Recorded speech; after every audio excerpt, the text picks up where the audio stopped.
There's talk of a third party. Bill Kristol and Mitt Romney are trying to put one together. Should they stop that?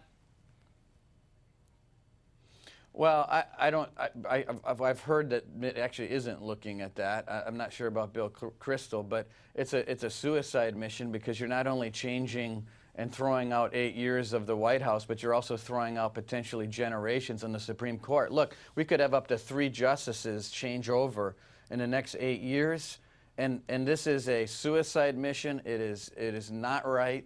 Do you agree? And I guess the answer is no, but tell me why you disagree then, if you do disagree with Mr. Priebus, that this is a suicide mission, that it's going to enable Hillary Clinton to be elected and appoint 3 Supreme Court justices.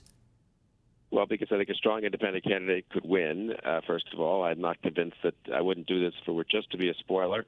But look, if you don't think Donald Trump should be president, you don't think Hillary Clinton should be president, what am I supposed to do? I mean, yes, I think the strongest argument for reconciling to Trump, and I have a lot of good friends who have done so or are doing so, is he'd probably be a somewhat reliable Republican on something like Supreme Court appointments. So, I mean, God knows there's no history with him having a jot of concern about the Constitution or limited government or any big constitutional issues. His sister, who he's praised, of course, is extremely liberal a judge in New York. So anyway, but let's assume that he would be better than Hillary Clinton.